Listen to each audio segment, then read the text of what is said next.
Welcome to Humanities Honor है. Now the learning will be of the next level. Don't forget to share, like and subscribe. So here we start with the chapter.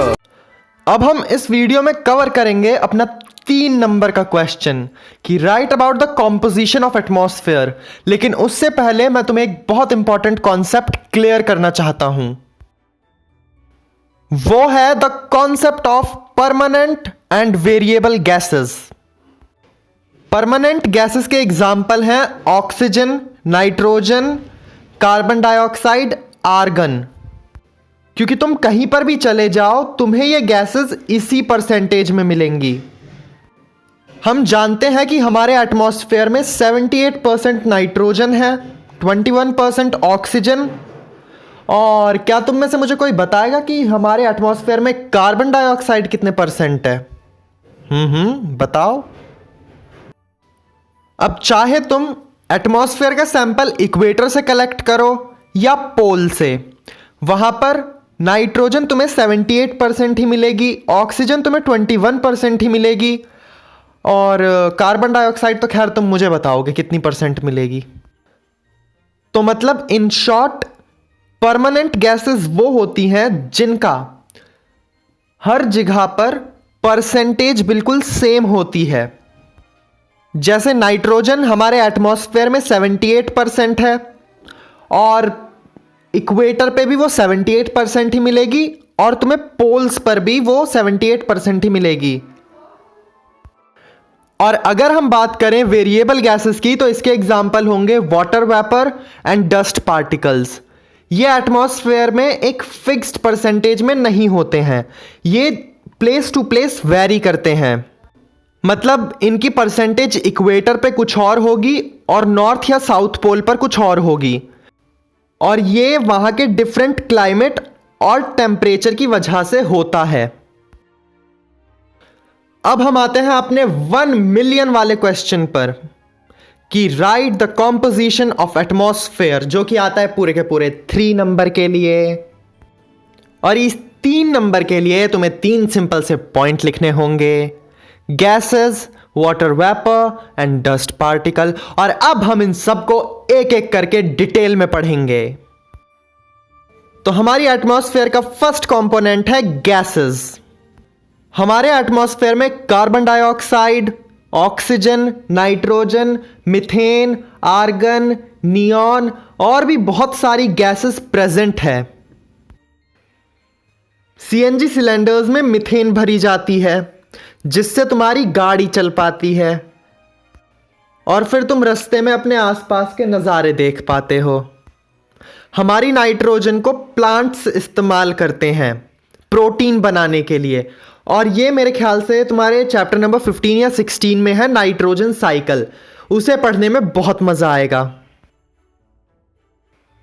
Oxygen तो तुम सब जानते हो कि हमारे जीने के लिए कितनी इंपॉर्टेंट है.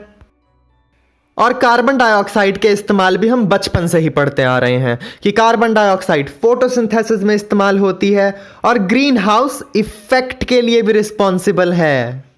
नाउ अब मैं तुम्हें बताऊंगा कि ये ग्रीन हाउस इफेक्ट आखिरकार किस चिड़िया का नाम है. लेकिन उससे पहले तुम ये जानो कि कार्बन डाइऑक्साइड के साथ साथ मीथेन और वाटर वेपर, ये तीनों ग्रीन हाउस इफेक्ट के लिए रिस्पॉन्सिबल होती हैं. और जो गैसेस ग्रीन हाउस इफेक्ट के लिए रिस्पॉन्सिबल होती हैं उन्हें हम कहते हैं ग्रीन हाउस गैसेस. अरे मतलब सिंपल है, ये वाटर वेपर, मीथेन और कार्बन डाइऑक्साइड, इनको हम ग्रीन हाउस गैसेस कहते हैं. तो ये कॉन्सेप्ट था सिंपल. क्या तुम्हारे गालों पे आए डिंपल? अब हम समझते हैं कि ये ग्रीन हाउस इफेक्ट आखिरकार होता क्या है. तो देखो, ये जो सूरज चाचू होते हैं ये हमारी अर्थ की तरफ अपनी सनरेज भेजते हैं. इसे हम क्या कहते हैं? Solar radiation. बताया था ना लास्ट एपिसोड में. और ये जो सनलाइट अर्थ के एटमॉस्फेयर के अंदर आ रही है इसे हम कहते हैं इंसोलेशन. और ये जो रिफ्लेक्ट बैक होकर जा रही है इसे हम कहते हैं टेरेस्ट्रियल रेडिएशन. जिन्हें याद है हैट्स ऑफ टू यू, लेकिन जिन्हें नहीं याद तो उनके लिए तो मेरे पास बस एक ही एडवाइस है कि पढ़ लो भैया, पढ़ लो, अभी टाइम है. देखो, तुम सब इंटरनेट के भरोसे मत बैठना, क्योंकि जब तुम ऑफलाइन पेपर दोगे तो तुम्हारे पास मोबाइल फोन नहीं होगा। अब ये जो हमारी कार्बन डाइऑक्साइड की लेयर है, ये इसमें से थोड़ी सी सनलाइट को वापस अर्थ के पास भेज देती है, थोड़ी सी सनलाइट को एब्जॉर्ब कर देती है, और थोड़ी सी सनलाइट को ये वापस यूनिवर्स में भेज देती है।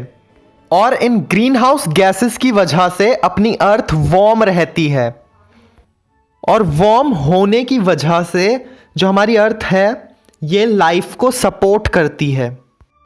लेकिन हम इंसानों ने फॉसल फ्यूल का भर भर कर इस्तेमाल किया, और जब हम फॉसल फ्यूल जलाते हैं तो उससे कार्बन डाइऑक्साइड रिलीज होकर एटमॉस्फेयर में आ जाती है, और हमारे एटमॉस्फेयर में कार्बन की परसेंटेज बढ़ जाती है। ज़्यादा कार्बन डाइऑक्साइड का मतलब कि ज़्यादा सनलाइट एब्जॉर्ब होगी और ज़्यादा सनलाइट वापस अर्थ सरफेस की तरफ भेज दी जाएगी। इससे जो अर्थ का टेम्परेचर है वो और बढ़ेगा, और इस राइज टेम्परेचर की वजह से हमें स्किन बर्न हो जाता है। कई कंट्रीज और स्टेट्स में तो पानी की कमी भी हो जाती है। हमारे ग्लेशियर्स बहुत जल्दी जल्दी मेल्ट करते हैं, वाटर स्कैरसिटी हो जाती है, ड्रॉट जैसी कंडीशंस आ जाती हैं। हर एक इंसान के पास छाता होता है, क्यों? ताकि वो अपने आप को बरसात के दिनों में बारिश से बचा सके, अदरवाइज वो अपने आप को धूप से बचा सके। ऐसे ही हमारी अर्थ के पास भी एक छाता है। उस छाते का नाम है ओजोन, जिसका मॉलिक्यूलर फॉर्मूला है O3। ये ओजोन हार्मफुल अल्ट्रावायलेट रेज को वापस रेडिएट बैक कर देती है, मतलब वो अर्थ के एटमॉस्फेयर में घुसने ही नहीं देती। या तो वो उसे एब्जॉर्ब कर लेगी या वो उसे रेडिएट कर देती है। अगर हम इंसान ज़्यादा रेफ्रिजरेटर्स और एसी का इस्तेमाल करते हैं तो इससे CFC रिलीज होती है, जिससे अर्थ के ओजोन लेयर में एक छेद आ सकता है, और फिर ये यूवी रेज उस होल से हमारे अर्थ के एटमॉस्फेयर में एंटर कर जाएंगी और तुम्हें और मुझे स्किन कैंसर जैसी बीमारी कर देंगी। अब हम अपने एटमॉस्फेयर के दूसरे कंपोनेंट की बात करते हैं, जो कि है वाटर वेपर। तो वाटर वेपर एक वेरिएबल गैस है, जो मैंने अभी तुम्हें थोड़ी देर पहले ही समझाया था। वाटर वेपर का मतलब होता है कि तुम्हारे अर्थ के एटमॉस्फेयर में कितने वाटर मॉलिक्यूल्स हैं। तो तुम जानते हो कि इक्वेटर के पास सन की डायरेक्ट सनरेज पड़ती है, तो इससे होता क्या है, इससे इवेपोरेशन बहुत ज्यादा होता है। तो हमारे अर्थ के एटमॉस्फेयर में ज्यादा H2O के मॉलिक्यूल्स होते हैं इक्वेटर के पास,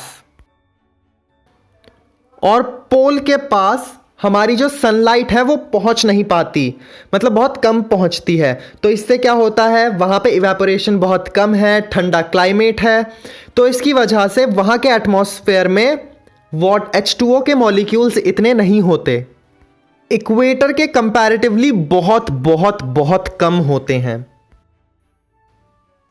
और जो हमारे वाटर वेपर्स होते हैं वो भी ग्रीन हाउस इफेक्ट के लिए रिस्पॉन्सिबल होते हैं। और अब हम एटमॉस्फेयर के तीसरे कंपोनेंट की बात कर लेते हैं, जो कि है डस्ट पार्टिकल्स। तो डस्ट पार्टिकल्स के एग्जाम्पल हो जाएंगे डस्ट, स्मोक, सूट, ऐश मतलब राख। तुम्हें सबसे ज्यादा डस्ट पार्टिकल अर्थ के इस वाले रीजन में मिलेंगे। नाउ अब इसके रीजंस क्या हैं तो ये भी तुम एक बार सुन लो। पोल पर इतने ज़्यादा डस्ट पार्टिकल्स नहीं होते हैं, क्योंकि वहाँ पर कार नहीं होती, इंडस्ट्रीज़ नहीं होती पॉल्यूशन फैलाने के लिए। और अगर हम बात करें इक्वेटर की, तो भैया वहाँ पर तो वाटर मॉलिक्यूल इतने सारे होते हैं एटमॉस्फेयर में कि डस्ट पार्टिकल्स इतने ज़्यादा वो होल्ड नहीं कर पाते। इसलिए ये जो मैंने रीजन शेड किया है अर्थ, मतलब इस अर्थ को देखो, ये जो रीजन मैंने शेड किया है, यहाँ पर तुम्हें डस्ट पार्टिकल्स सबसे ज़्यादा मात्रा में मिलेंगे। ये dust particles down to earth होते हैं, मतलब ये अर्थ के बहुत सरफेस के बहुत पास होते हैं, क्योंकि ये बहुत हैवी हैं। लेकिन इनके भारी होने का ये कतई मतलब नहीं है कि ये एटमॉस्फेयर में ऊपर नहीं जा सकते। अब दो चीज तुम जरूर याद रखना कि hot air rises and cold air sinks. अब ये एयर जिसके अंदर डस्ट पार्टिकल्स हैं और जो कि अर्थ सरफेस के बहुत नज़दीक है, इसके ऊपर सन की हीट पड़ेगी और ये गर्म हो जाएगी। और हम जानते हैं कि हॉट एयर राइजेस, तो ये आसमान में चली जाएगी, मतलब और ऊपर उठ जाएगी। अब ये जगह जो नीचे एम्प्टी हो गई है, इस जगह को कोल्ड एयर आकर भर देगी और ये कोल्ड एयर मोस्टली ठंडे रीजन से आती है। अब भैया जहां से ये कोल्ड एयर आई है वहां पर भी तो अब एयर की कमी हो गई होगी, तो ये हॉट एयर वहां चली जाएगी जहां से ये कोल्ड एयर आई थी और बस ये साइकिल फिर कंटिन्यू होती चली जाएगी, कंटिन्यू होती चली जाएगी। और इसी प्रोसेस की वजह से जो हमारे डस्ट पार्टिकल्स हैं वो कभी कभार तुम्हें एटमॉस्फेयर में ऊपर भी मिल जाएंगे। चलो तो भैया मैं तो चला पौधों को पानी देने, क्योंकि मैं तो इको फ्रेंडली हूं। अब तुम भी ये प्लेज लो कि तुम पौधे लगाओगे और पौधों को पानी दोगे। चलो टाटा बाय बाय, मिलते हैं नेक्स्ट एपिसोड में। तब तक के लिए कीप स्टडिंग।